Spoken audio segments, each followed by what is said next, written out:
지정학 러시아 편 말씀드리겠습니다. 준비하는데 시간이 엄청 걸렸네요.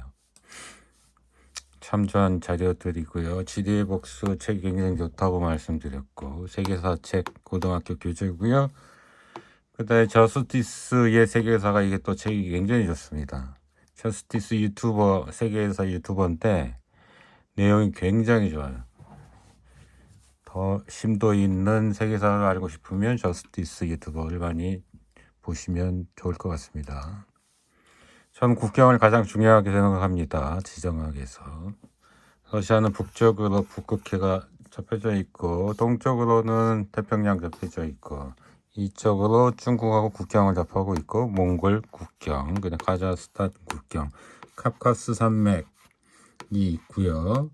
네, 핀란드 있고 이 서유럽 있고 태평양 쫙 있어서 이쪽이 굉장히 취약한 부분이다 많이 말씀을 드렸죠. 그래서 국경 어디가 취약하고 이런 걸 다시 세부적으로 말씀드리면 북쪽은 뭐 안전하고 동쪽도 굉장히 지금 산맥이 동쪽이 굉장히 높죠. 그래서 이쪽도 안전하고 이쪽이 이제 중국하고 국경인데 이쪽은 강이에요. 또 우슬리 강이라서 이쪽이 사실 평지에 가까운 거죠, 국경이. 그래서 굉장히 좀 위험한 곳이긴 해요. 국경으로서는 평지에 가깝기 때문에.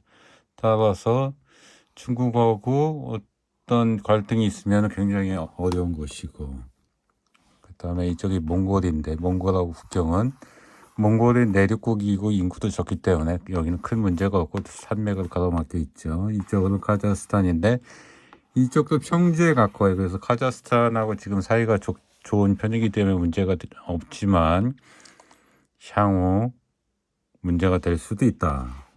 카카스 산맥이 있어서 이쪽이 굉장히 안정적이고요. 그다음 우랄 산맥이 가운데 있죠.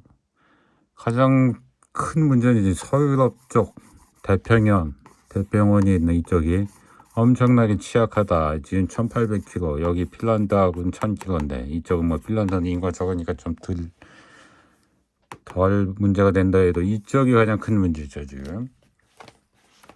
전반적으로 취약한 국경이 지금 러시아가 많다. 제가 러시아 상황 항상 이거를 예를 드는데 지금 이게 러시아를 보여주는 단편적인 상황이다. 국경 상황이다. 항상 침략을 받을 수 있다. 위협을 느끼고 있는 상황이다. 그래서 평지 국경은 굉장히 취약하다. 나라 입장에서는.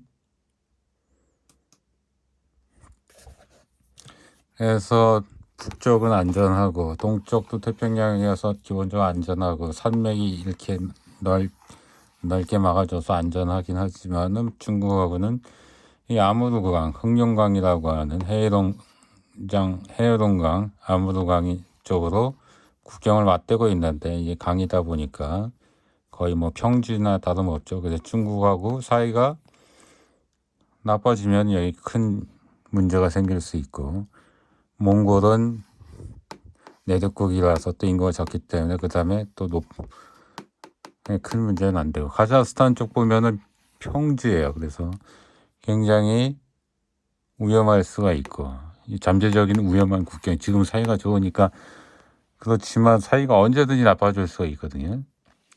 왜냐하면 주변에 열강들이 있어서 이건 좀 이따 또 얘기를 하자가 중요한데 또 얘기를 뒤에 하게 되면 하고요.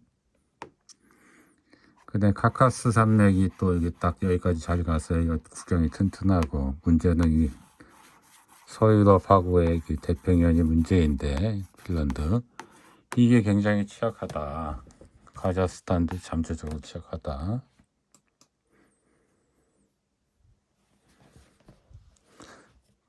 그래서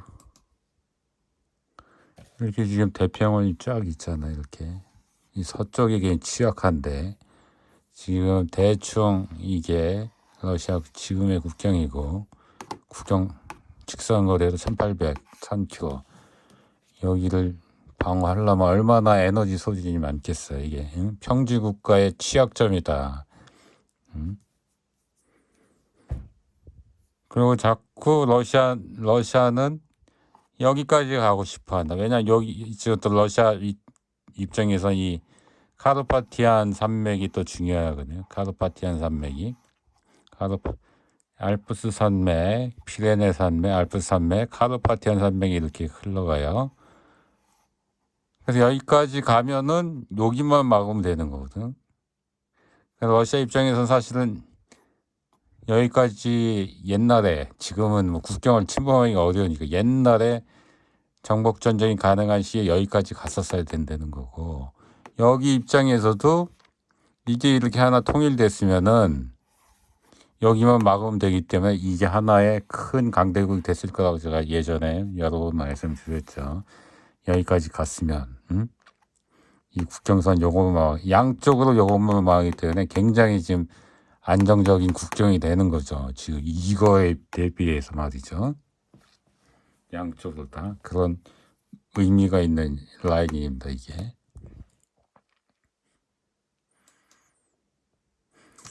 태평양이 이렇게 쫙 흐르니까 굉장히 지금 여기도 위험하고 여기도 위험하고 여기도 위험하고 다 이쪽 동네가 다 위험하다. 제가 말씀드리고 이쪽 동네가 다 러시아 같은 상황이다. 평지 국가는 기본적으로 위험하다라고 말씀드렸고, 국경을 이렇게 봤고요. 내부를 봐야 되는데 내부는 가장 중요한 게 수로예요. 수로가 왜 중요하냐면은 수로가 기본적으로 그 나라의 인구 밀도를 결정하고 어디 도시를 만들어내고 그런 거에 역사적으로 몇천 년 동안 그걸 만들어내왔기 때문에 그래요. 모스크바가 왜 여기 있고 이런 게 다 수로 때문에 있는 겁니다. 수로가 그런 걸 기본적으로 결정하는 가장 중요한 요인이에요. 그래서 수로가 이게 우랄 산맥인데 뭐 요즘 시대에 뭐 고속도로가 있고 그다음에 항공편이 있고 뭐 고속철도가 있고 이런 거가 있는 철도가 있고 이래서 수로가 이제 안 중요하지 않느냐 이렇게 얘기할 수 있지만 그거는 최근의 일이고 기존에 중요한 도시가 만들어지고 이런 것들이 다 몇천 년 동안 이어진 거기 때문에 그건 다 수로에 의해서 만들어진 거다. 그래서 수로가 굉장히 중요하고 수로가 그래서 하나의 민족을 하나의 나라를 만들어 온 거기 때문에 굉장히 중요하다는 거예요. 지금도. 모스크바가 수로 이게 잘 연결돼 있는데 모여드는데 위치를 잘 잡고 있다. 우랄 산맥 서쪽으로도 수로가 좋고 동쪽으로도 수로가 좋은데 근데 양쪽으로 수로가 연결되는 건 아니다. 그래서 수로가 모스크바 주변으로 해서 굉장히 잘 연결되어 있다. 동쪽도 잘 연결되어 있고 세부적으로 보면은 아까는 큰 강들만 이렇게 모여서 주변에 없는 것 같지만 세부적으로 보면은 이게 다 세세적인 게 있다. 그래서 미국 못지않은 수도를 갖고 있다. 거기다가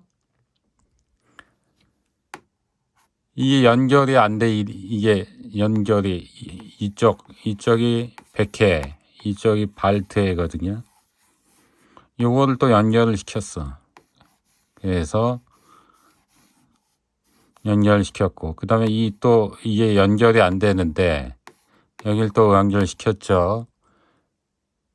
그래서 이게 여기서부터 쭉쭉쭉 해서 여기까지 올 수도 있고 또 여기도 살짝 연결을 시켜가지고 여기가 이제 흑해거든요.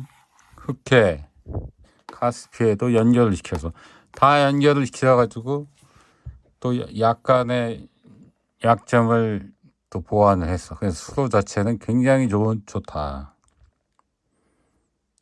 여기 이렇게 볼가강이고요. 볼가강, 카스피해로 있는 볼가강하고 동강이 이렇게 흘러요. 그래서 여기가 살짝 가까워지는 부분을 운하로 연결했다. 이게 왜 중요하냐면 이쪽 카스피해 쪽에 유전이 많이 나오거든요. 가스도 많이 나오고. 요거를 수출할 방법이 이게 이제 요렇게 연결해서 이쪽 흑해로 해서 수출을 하겠다. 이거를 도와줄 수 있다는 거죠. 요거를 뚫으면은. 요걸 뚫어가지고 러시아가 여기에 대한 지배권을 가져가려고 이걸 뚫은 거예요. 이쪽에서는 자체적으로 수출할 수가 없기 때문에 나가야 되는데 이게 막힌 바다이기 때문에 이거를 러시아가 지배권을 가지려고 한 거다. 러시아 철도 모스크바 또 시베리아 철도 블라디보스토크까지 가는 게 있지만 이 연결로 동서가 이렇게 뭐 긴밀하게 연결됐다고 보기 힘들죠. 우랄산맥을 통해서 좌측은 뭐 많이 살지만 그거 뭐 철도 11회 철도 있다가 동서 교류가 굉장히 좋다고 말하기 힘들죠. 그러니까 주요 도로 표시만 봐도 우랄산맥 왼쪽으로는 조밀조밀해요. 그리고 이쪽은 듬성듬성해. 이것만 봐도 여기 사람이 엄청 많이 살겠구나. 그 도로가 있는 쪽에 사는 사니까 이쪽으로 사는 살겠구나. 또 드는 느낌이 이쪽은 약간 그냥 자원 개발용이고 약간 식민지 느낌이 나지 않아요? 식민지용이지 이게 주인을 행사할 수 있는 나라가 될 수 있을 것이기도 하고. 그래서 인구 분포를 보면 아까 이쪽 서쪽으로 대부분의 인구가 서쪽으로 살고 동쪽의 인구는 얼마 살지도 않는단 말이죠. 지금 인구 분포인데 다 이 라인으로 많이 사는데 모스크바, 상트페테르부르크 그쪽으로 많이 살고 이 카카프스 산맥으로도 많이 사는 건 좀 신기하네. 이 도로망만 봐도 알 수 있는데 그래서 우랄 산맥으로 좌우가 하나 되는 거는 좀 문제가 있다.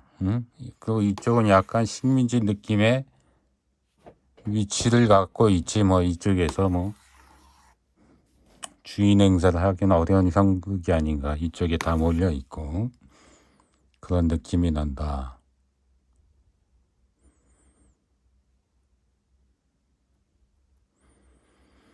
뭐 요거 형세만 봐도 알 수 있죠. 이쪽 살기 어려운 땅, 이쪽은 추운 땅, 이 우랄 산맥.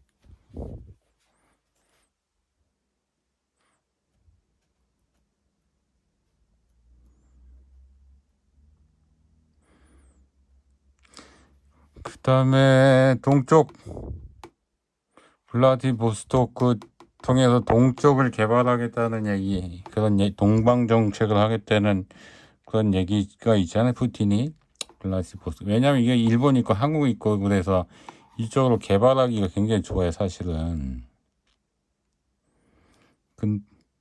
근데 이게 또 약간의 딜레마가 있는 게 뭐냐면 이쪽이 굉장히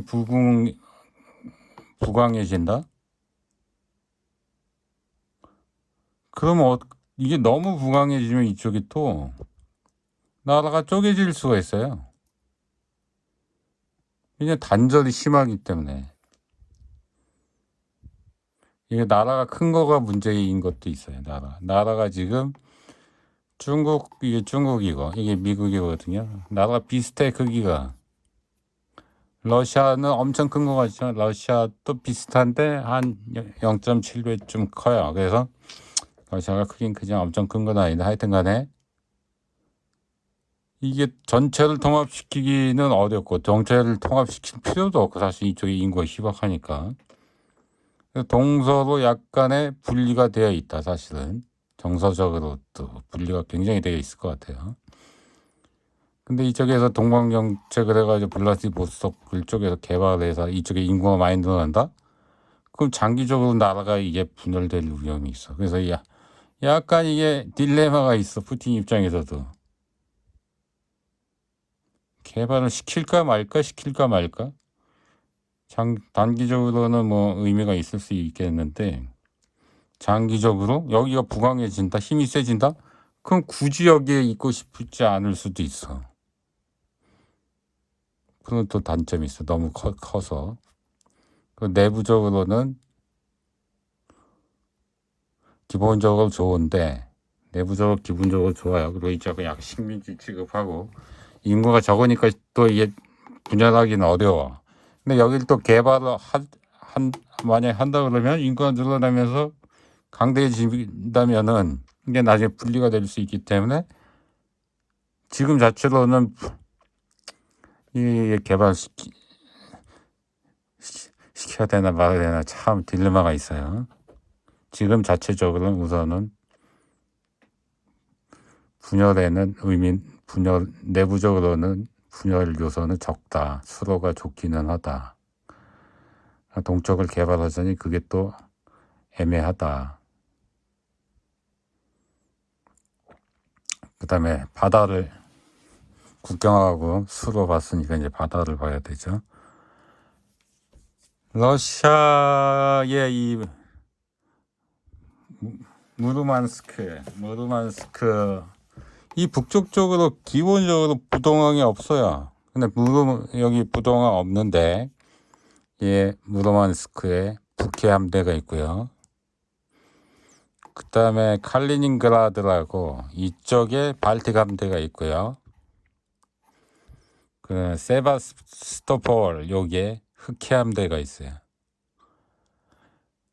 이제 러시아가 이쪽에 북극해 밖에 지금 방법이 없어요. 지금 여기 칼리닝그라드 같은 경우는 이게 부동항이긴 하지만 우선 러시아하고 떨어져 있어요. 러시아랑 떨어져 있고 센트페테르부르크도 부동항이 아니고 부동항이라도 나가려면 여기서 한번 걸리죠. 핀란드하고 에스토니아 한번 걸리죠. 여기서 또 여러 번 걸리죠. 여기서 걸리죠. 여기서 또 걸리죠. 나가려면 엄청 어려워. 부동항이어도 어려운데 부동항도 아니야. 칼리닝그라드 부동항인데 나가려면 엄청 어려워요. 여기가 운하를 뚫어서 연결은 되어 있어요. 그 다음에 흑해함대. 여기도 나가려면 여기 터키에서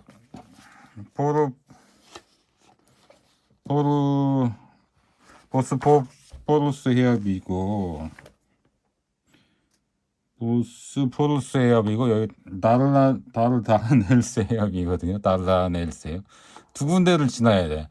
터키를 이거 다 갖고 있어요. 그래서 터키한테 엄청 친하려고 지금 눈치를 엄청 봐야 돼. 터키한테 이거 가려면.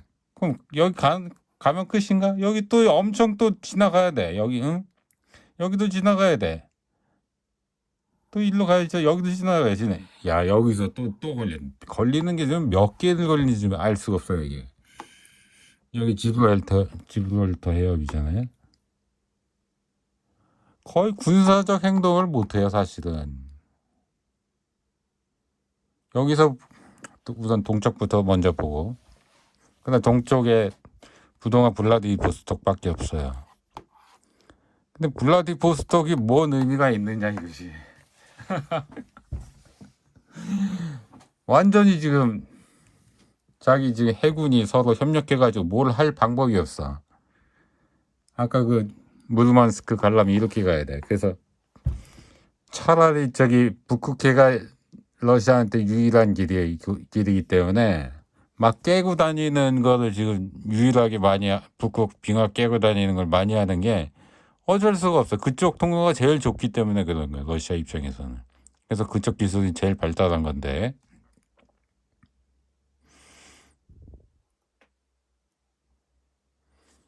이 블라디보스토크의 의미가 없는 게 이게 이제 군사적으로도 이제 협력하기가 너무 어렵고 그다음에 이제 바다가 이제 무역을 할 수 있잖아. 이게 부동항이 안 되니까 무역이 어려워. 여긴 군사도시고 여기는 뭐 부동항이 아닌 적이 많고 여기서는 이제 저 무역을 할 수 있지만 가야 되는 것이 굉장히 어렵고 그 다음에 동쪽에 얘는 부동항 무역을 하려고 해도 뭐 배후 도시 큰 게 있어야 뭐 의미가 있지. 의미가 없어 얘는 또. 응? 배후 도시 큰 게 없잖아요. 뭐 어디랑 무역할 거냐고. 여기 또 그런 안경을 갖고 있어. 그래서 러시아는 제조업이 좀 약하잖아요. 러시아가 이상한 게 아니 왜 제조업이 약하지?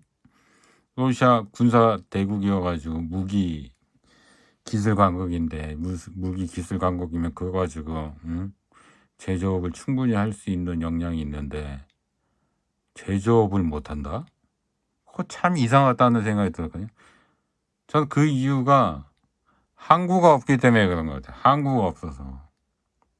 항구가 없으니까 뭐 무역하고 교역을 하는데 너무 힘든 거지. 단가가 계속 올라가고 뭔가 그냥 경쟁력이 떨어지는 거고. 아이 그러니까 내수만 하자. 그래도 자원이 많이 나오는 것도 한 이유이기도 하지만 항구가 변변치 않은 게 없는 게, 부동항이 없는 게 제조업의 약한 이유이다. 굉장히 중요한 이유이다. 그런 생각이 들고요. 그러니까 바다 관련해서는 러시아는 바다 고자예요. 바다 고자. 이렇게 바다 고자일 수가 있나? 그러니까 미국 입장에서는 땡큐지. 바다 입장. 미국이 해상권 제패하는데 완전히 무주공산이잖아요. 영국하고 미국하고 같이 해상권 제패하는데. 이제 중국만 막으면 돼, 중국만. 러시아는 신경 쓸 게 없어요. 이런 거 보면은 저는, 근데 이제 상황이 바뀌어가지고, 북극해가 항로가 뻥 뚫린다? 북극이 이제 많이 녹아갖고 이렇게 예전에 이만했었는데, 지금 요만해졌다 이거죠. 지금도 러시아는 다닌다 그러더라고요. 다니는데 꽁꽁 언 때는 못 다니겠죠. 그래서 다닐 수 있는 기간이 한정적일 텐데, 이게 이제 자유롭게 부동항처럼 다닐 수 있다 그러면 러시아한테는 엄청난 기회가 열리는 거죠. 바다 구조에서 이제 해상권을 제패할 수 있는 가능성이 열리는데, 그러게 몇백 년 안에 오겠어 이게. 러시아는 바다 구조다.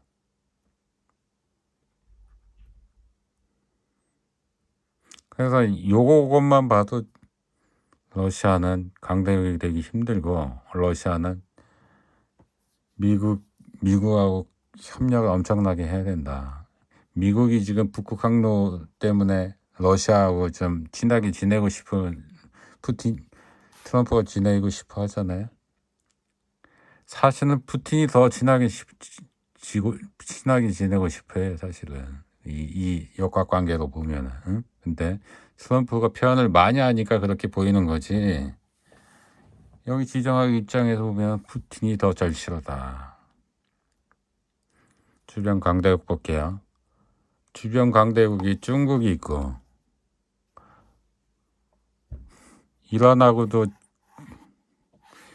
이란이 예전에 여기까지 러시아가 내려왔기 때문에 이란하고도 사이가 안 좋아요. 지금은 나쁘지는 않다고 볼 수 있지만 그래도 경쟁국이고, 티르키가 강대국이 되면은 또 티르키하고도 이 가깝은 산맥하고 가깝기 때문에 또 그냥 흑해를 통해서 또 마주보고 있잖아요. 그래서 또 경쟁 강대국이고, 이 서유럽 쪽은 또 엄청 많죠. 폴란드, 독일, 프랑스, 영국, 미국하고도 가까이 있고, 주변에 강대국이 많다. 경쟁하는 강대국이 많다. 또 이런 약점이 있어요. 이거 다 관리하려면 얼마나 또 힘들어요. 또 아이고, 중국하고 지금 사이가 아주 나쁘지 않아서 그렇지만 어떻게 될지 모르겠어요. 중국이 조금만 더 강대국 되면 이거 가만히 놔두겠어? 티르키에도 자꾸 이쪽에 영향력을 행사하려고 그러고, 그래서 복잡합니다. 러시아 쪽에서는 쉬운 게 아니야. 그리고 카자흐스탄 얘기해야 되네. 카자흐스탄이 러시아가 함부로 할 수 있는 나라가 아니에요. 카자흐스탄이 카스피 쪽에 유전 가스 이런 게 많이 나가지고 약간 자원 강대국도 지금 됐고, 이게 내륙 국가이기 때문에 사실은 좀 약점이 있는데, 이 중국에서 자꾸 이게 파이프라인을 1대1로 한다고 틀었다. 중국 입장에서 굉장히 카자흐스탄이 중요하단 말이에요. 이렇게 뚫고 또 이쪽으로 하여튼 두 개를 또 틀었는데 그게 다 1대1로가 자원 확보가 목표라고 제가 말씀드렸죠. 그렇게 이해하면 엄청나게 쉽다. 1대1로는 자원 확보다. 자원 확보를 위한 루트, 고속도로, 항구, 관 이런 게 다 1대1로 사업이에요. 아프리카에서는 자원을 갖고 오려는 목적이고, 그게 다 1대1로다. 그렇게 이해하면 굉장히 쉽다. 중국에 사활이 걸린 거예요. 그래서 이렇게 했기 때문에 카자흐스탄이 중국하고 친하면은 러시아의 영향을 벗어날 수 있단 말이에요. 그 다음에 또 이 카스피해 쪽을 이란 쪽으로 해서 또 수출을 할 수 있단 말이에요. 그러니까 또 이란하고 관계 조금만 좋게 하면은 러시아에서 벗어날 수 있어. 근데 카자흐스탄이 러시아가 일방적으로 지배할 수 있는 나라가 아니란 말이에요. 그래서 또 미국하고 또 친하려고 그러지 또 카자흐스탄이. 러시아 입장에서 카자흐스탄 이 국경도 영원히 지금 안정적이다 이렇게 볼 수가 없어. 서유럽은 말할 것도 없고 지금 불안한 국경이 한두 군데가 아닌 거예요 지금. 그래서 접한 국가도 뭐 많이 있죠. 아까 카자흐스탄 얘기했고,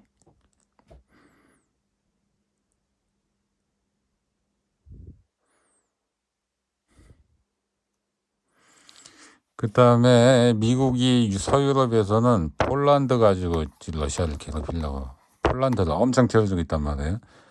폴란드를 통해서 러시아를 대항하려고 해서 엄청 키워주고 있고, 미국이.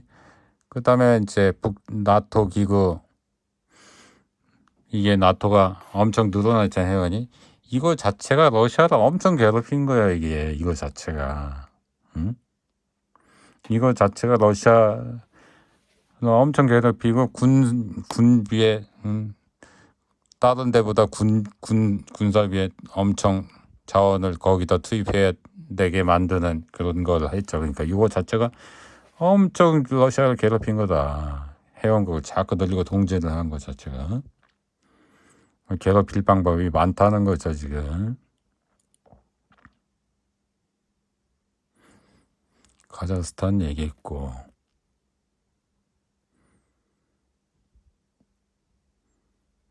그래서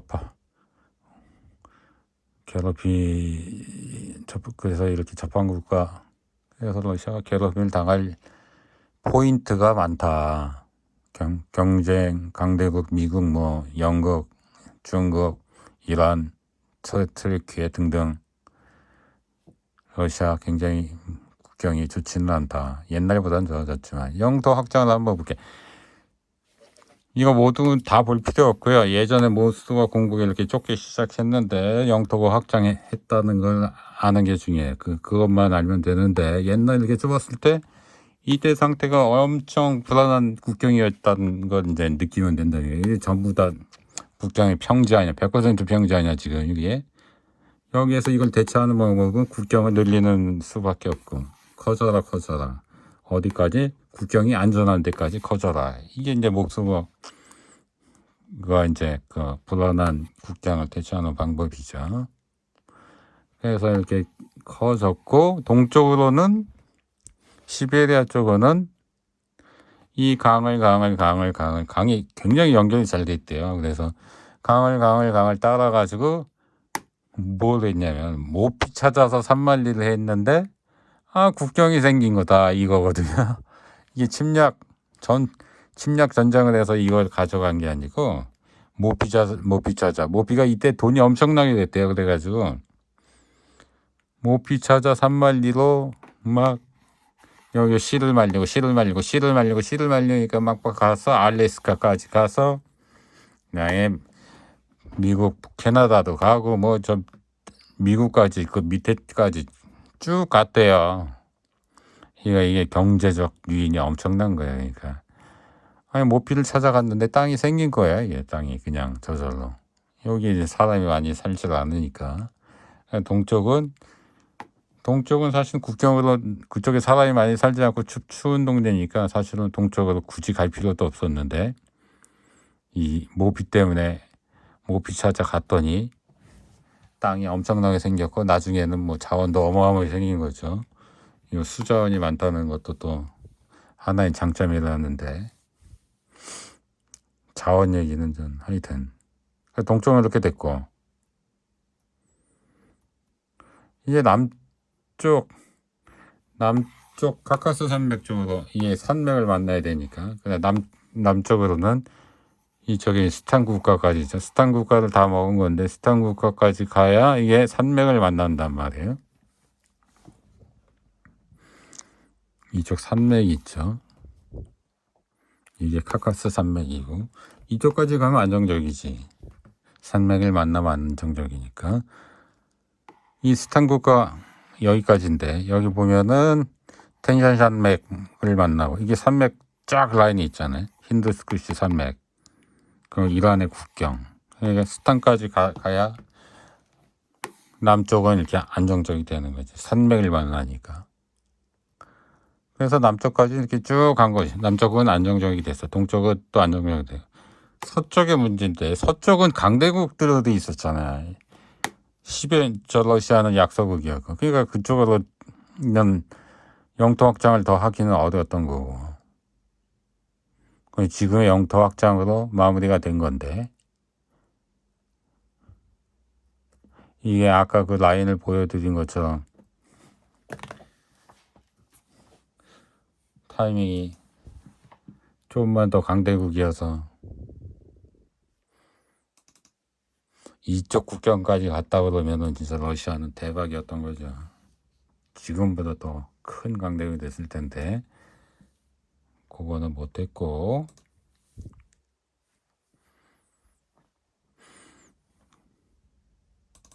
하여튼 커지고 국경이 더 좋아지긴 했어. 옛날에 비해서. 기타 사항을 이제 추가로 다 알아보면 독일이 2차 세계대전 망하고 나서 독일에 있던 많은 과학자들, 그 다음 유럽에 있던 많은 과학자들이 러시아 아니면 미국으로 갔어요. 미국으로 제일 많이 갔겠죠. 그래서 러시아로 많이 갔고,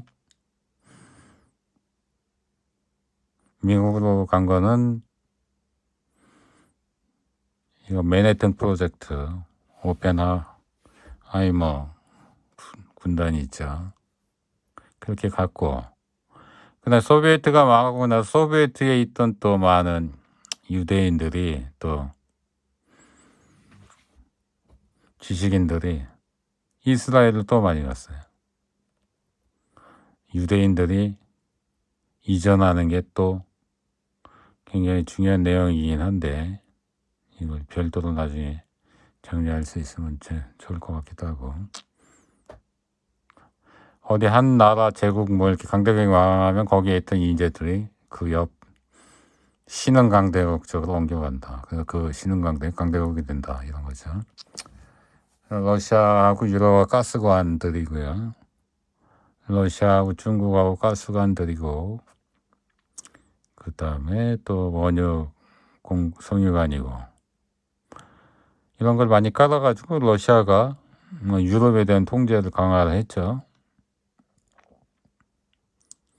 이제 중국에도 깔아가지고 또 지금 국제 제재를 피하려고 하고 있고 영향력을 확대하려고 하고 있죠.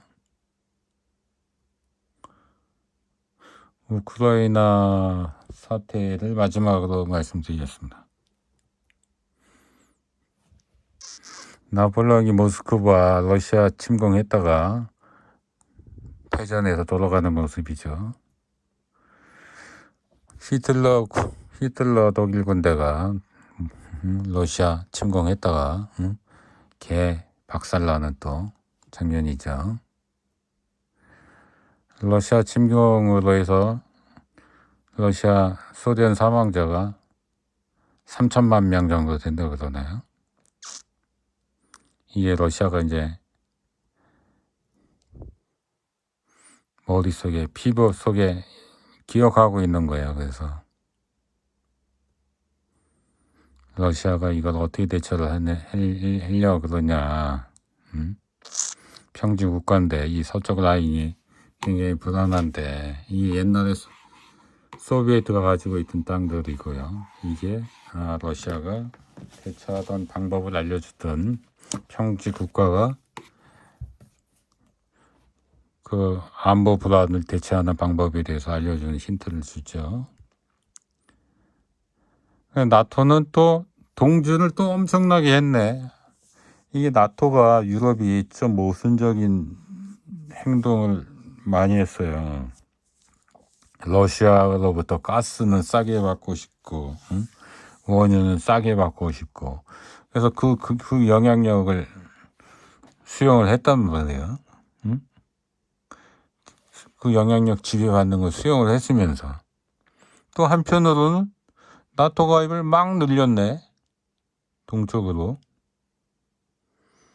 러시아를 괴롭히려고 그런 건지.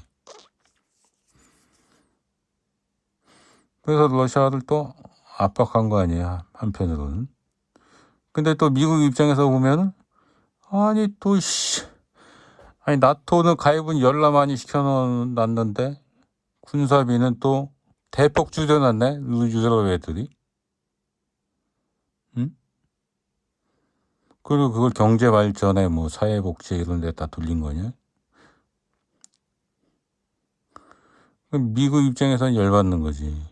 나토를 동쪽으로 막 깔아놓은 것도 그래서 러시아를 자극한 것도 있는 데다가 뭐 자기네들은 군사비는 또 하나도 안 쓰고 그 가스는 또 싸게 받고 싶고 미국 입장에서는 이게 완전히 이거 무슨 박쥐도 아니고 응?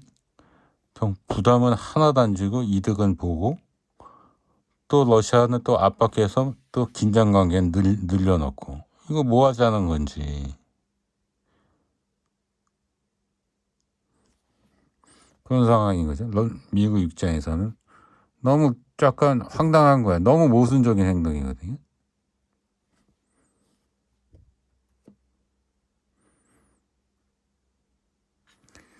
러시아 모스크바가 벨라루시아 국경으로부터 370km밖에 안 돼요.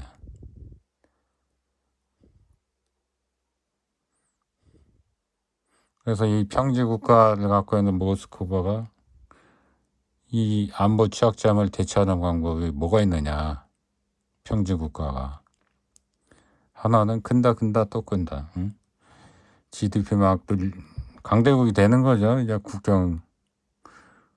국경도 늘리고 막 군사력도 늘리고 이게 군사력을 굉장히 늘리는 게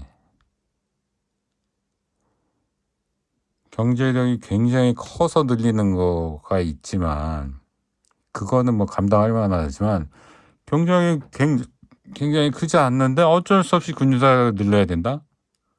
그거는 갉아먹는 거예요. 자원을 갉아먹는 거고 경쟁력을 갉아먹는 거거든요. 그래서 이 긴 평지 국경을 갖는 게 그래서 강대국이 되기 힘든 거예요. 근데 어떻게 대처는 해야 되고 그러니까 이거에 투자를 할 수밖에 없는 거지. 그리고 역사적으로 보면 나폴레옹과 히틀러 사례에서도 봤지만 오면 도망간다는 게 이제 전략인 거죠.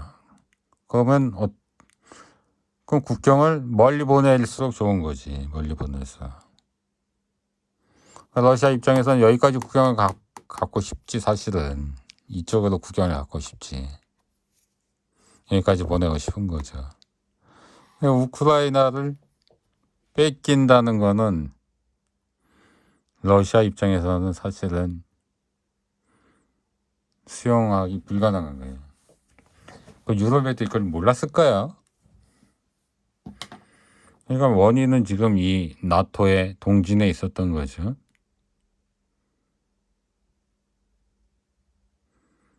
소련 붕괴 후에 나토를 가입을 시킬 필요가 뭐가 있었을까 싶어요. 긴장 관계를 할 필요가 뭐가 있었을까 싶어.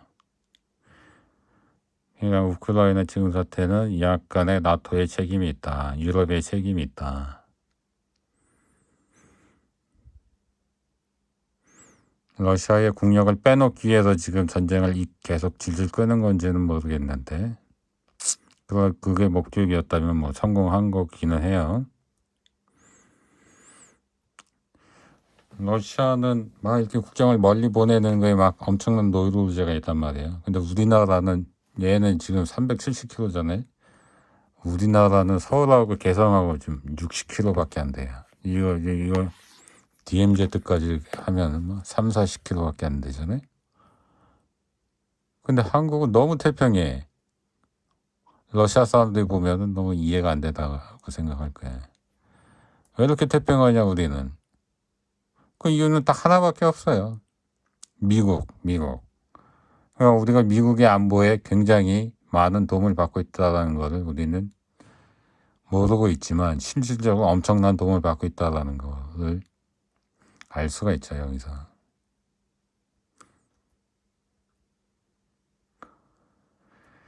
러시아는 그래서 전체적으로 보면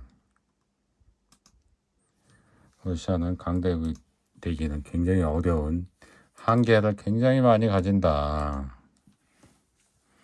어려운 점이 너무 많다. 국경이 튼튼하지를 못해서 에너지 낭비하는 게 그럴 국경이 너무 많다.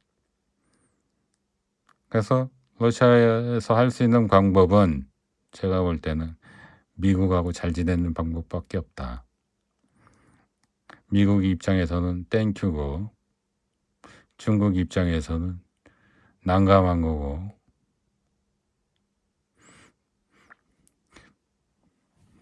이상입니다.